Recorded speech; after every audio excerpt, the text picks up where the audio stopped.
On day 10, we will leave Kalispell and drive directly to Logan's Pass to try and beat the crowd. Then we'll walk out to Hidden Lake Overlook, drive back to West Glacier, and then down to Goat Lick, and then back to Kalispell for the night. We leave early in the morning from Kalispell because we want to try and get to Logan's Pass before the crowd gets there. It's getting a little foggy as we head out.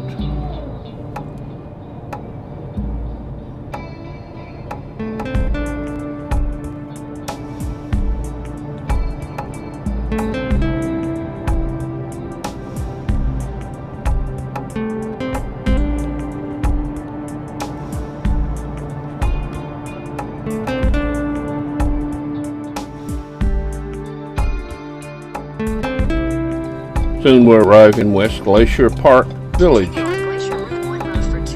and heading into the park.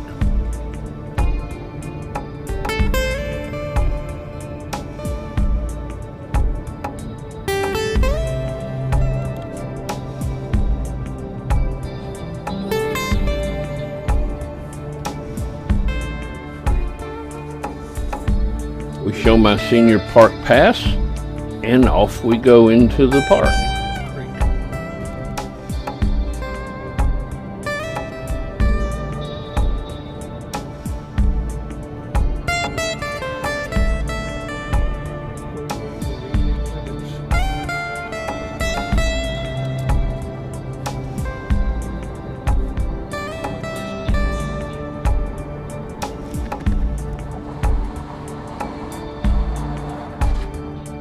As we get higher into the park, we notice that the clouds are in the valleys, and soon they're over the road also. We'll be driving into and out of them for the next little bit as we head to Logan's Pass.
It is foggy as we arrive at Logan Pass parking lot, and we thought we'd left early enough to beat the crowd, but the parking lot is already full and people are driving around looking for parking places. It'll take us about 20 minutes to find a place to park.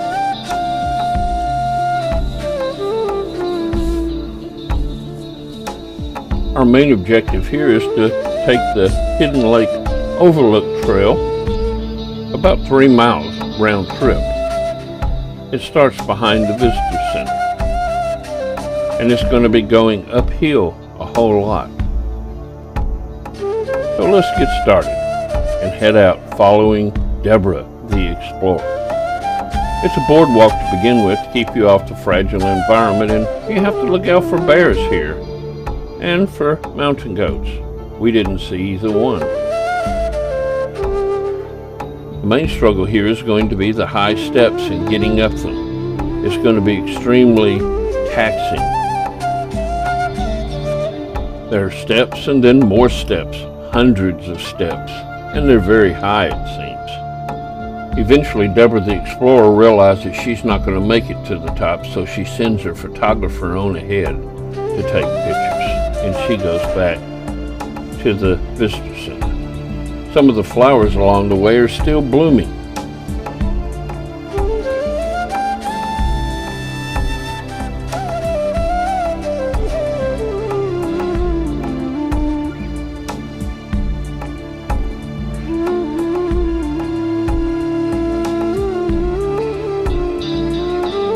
The clouds continue to move up and down in the valleys. Sometimes it's clear and sometimes it's so foggy you can't see very far.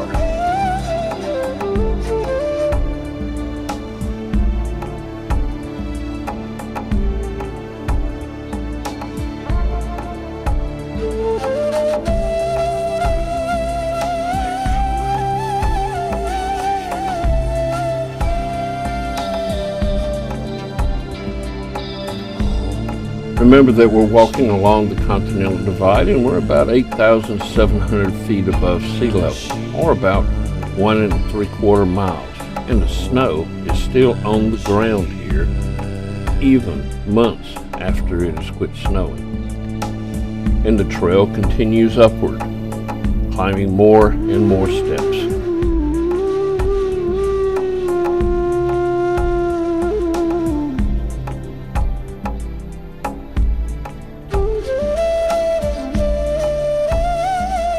Down there, that's the visitor center, and the clouds continue to rise up out of the valleys below us.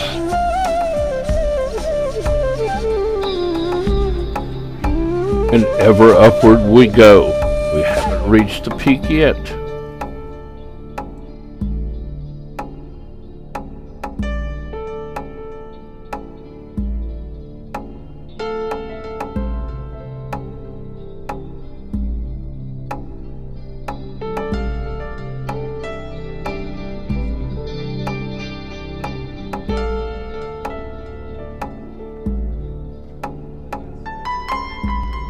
Along the way, we crossed several streams.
Finally, after over an hour of climbing, we reached the peak, and there is a little pond up here, probably fed by snow melt.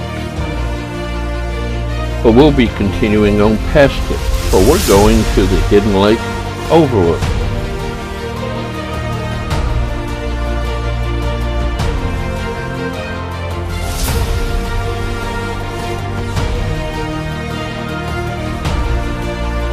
Finally, we reached the destination, the Hidden Lake Overlook, and we walk along the boardwalk and down to the overlook to see Hidden Lake, and well, it's hidden by the clouds for over an hour. This is what we should be seeing. Actually, Hidden Lake never becomes unhidden. So we enjoy a few hoary marmots playing around in the rocks and then head back down.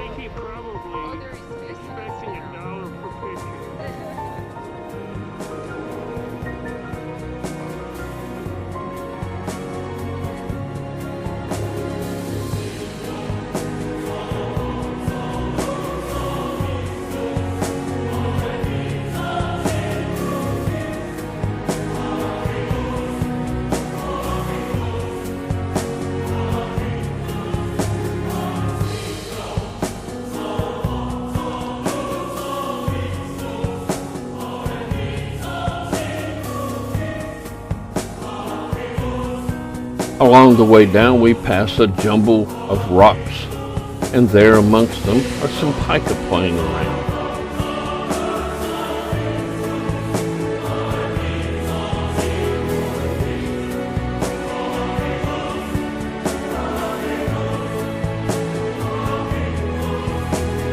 And as we head down, there's an interesting play of clouds in the valleys and sun shining on the peaks, giving spectacular views. Although we weren't able to see Hidden Lake, it's still worth the travel up just to see the views.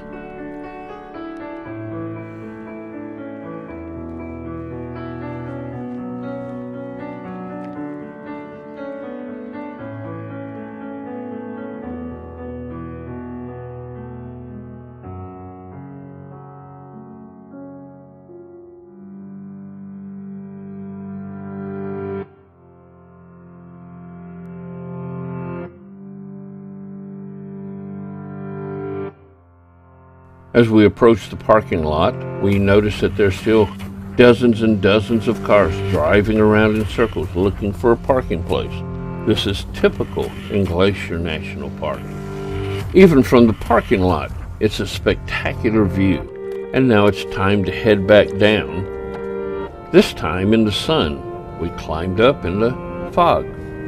One last look at the spectacular views and scenics as we head back down. This will be our last drive through the park.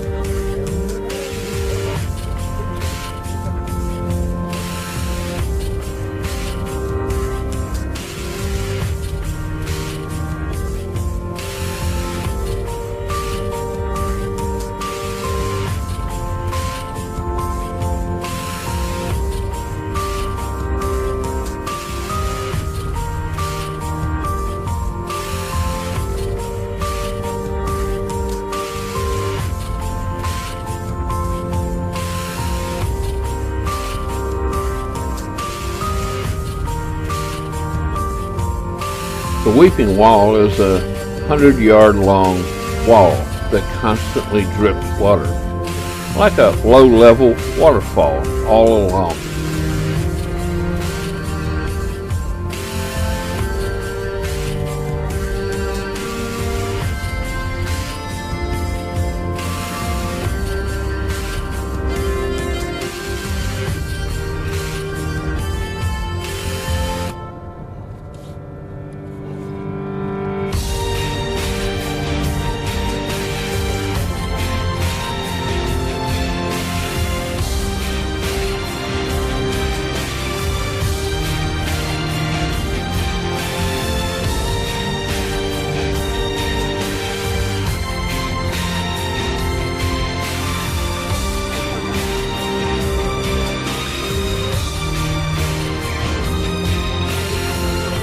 They're constantly repairing the roads here, and in fact, the westbound lane will be closed down entirely in just 3 days for repairs and will not reopen until next season. So we're lucky we were here when we are.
Stop. See if we have a place.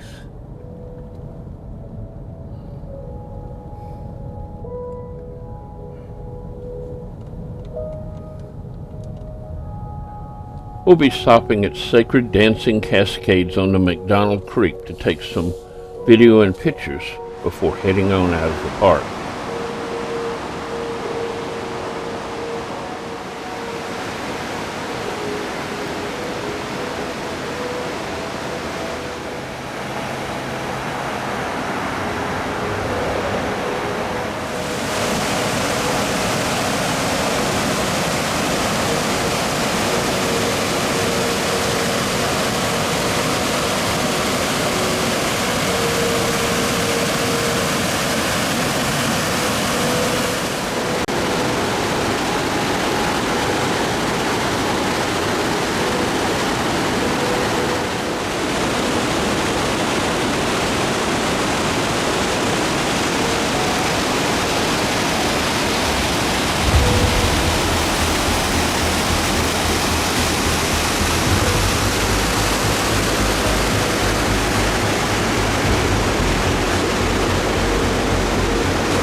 Now it's time to leave Glacier National Park for the last time. We drive through the west entrance and out of the park. We drive through West Glacier Village and then take a left and head down to Goat Lick. We're going there to see if maybe we can see some mountain goats. Usually you see them along the Hidden Lake Trail, but for some reason today they weren't out. There is only one road through the entire park, and that's going to the Sun Road we've been on. But there is a road around the southern end of the park, and we're on it right now. To the left is Glacier National Park, and to the right is privately owned lands. And we're heading down to the very southern end of the park to look at a place called Goat Lick.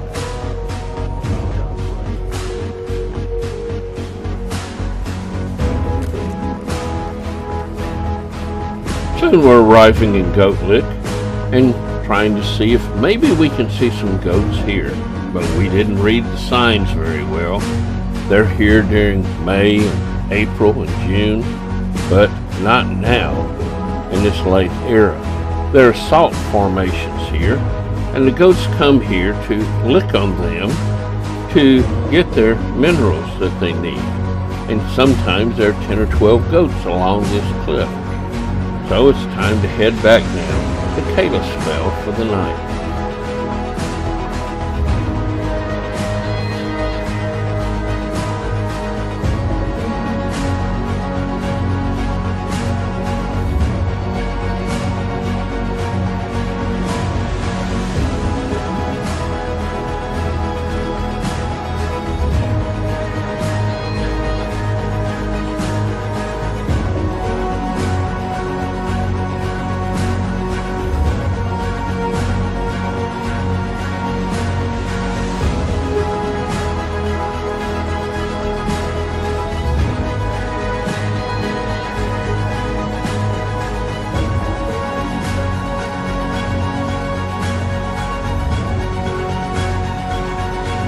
Soon we're arriving back in Kalispell and going to our hotel for the night. Thus, we end day 10.